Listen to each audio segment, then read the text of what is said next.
sound speeds. And recently I did a video testing Adobe Podcast AI version 2 with a camera mic up to about 100 feet away, and then I put it through Adobe Podcast AI version 2 to see what it would do to the sound and how it could improve it when you are that far away.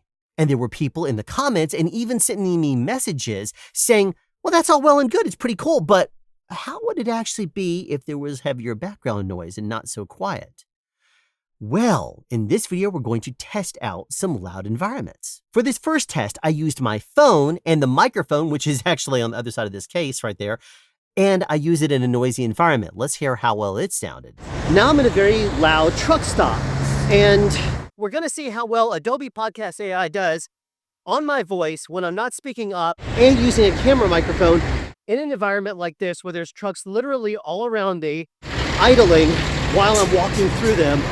And I mean, this is crazy because there are literally trucks moving all over the place. Behind me over there, behind me over here. It's noisy and I'm not speaking up. So let's see how well it does.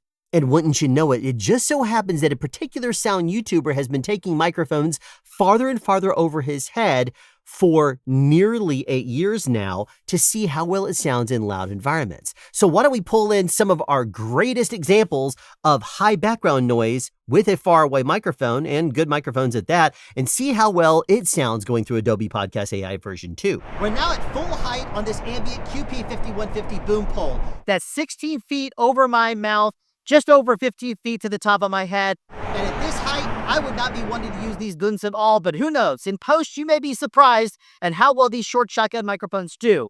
In the tests that I've done in the past out here where I've taken the microphones higher and higher up, I've been pleasantly surprised with how good these microphones actually sound to get them into post. And if I was skilled at doing post, perhaps I would really be able to pull on some good tracks. This is how far away this microphone would sound if I'm speaking at just a regular talking voice. It's not overly loud, and this is what you have to look forward to if you're trying to play a boom in this particular circumstance and environment. Heavy traffic behind, heavy traffic on in front of you, and everything all the way around. Airplanes still traveling overhead.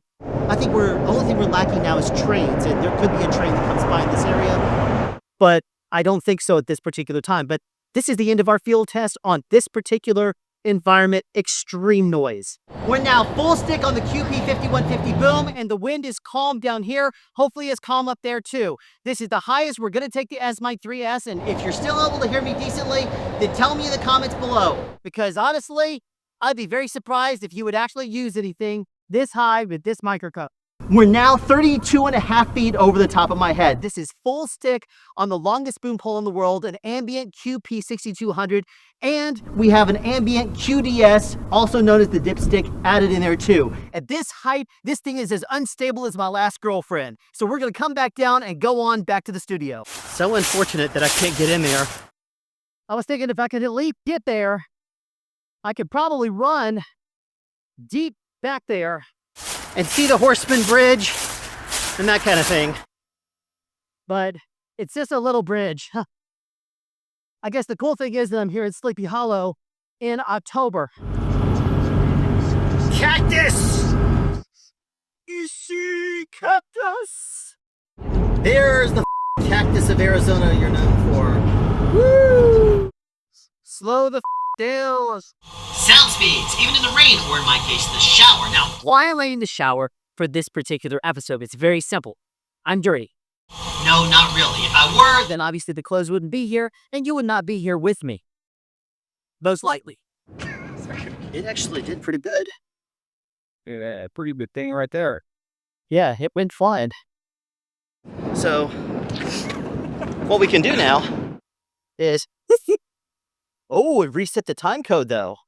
Slow moving plane is like the slowest thing in the world.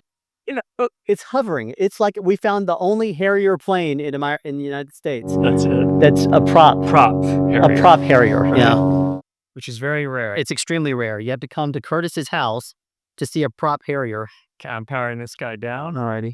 People expect to hear some of this ambience. If it was too noise reduced, it wouldn't sound right. Right. It would sound fake, right? People are very used to hearing what microphones sound like, even the little microscopic ones that you find on content creator type phones this day and age. So this is what people are used to hearing. And so far, I mean, it doesn't seem like it's crowded in here, but it's actually pretty loud. It's really loud in here. As soon as I play the request, That's the way it always is.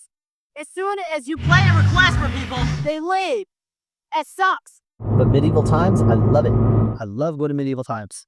Now, it's a little on the pricey side the way I do it. I don't want to just use a coupon. And you can get like a Groupon there every now and then. It'll say like $25 to go to the castle, but you're going to be in the last row at the very back. So there you have it. A bunch of examples of Adobe Podcast AI version 2, cleaning up the audio recorded with various different microphones in loud environments at various distances away from this particular mouth. What did you think? Tell me in the comments below. Thanks for tuning in this episode of SoundSpeeds, and be sure to tune in the future for more tests of things that you are curious about, including AI technology. And as always, sound advice.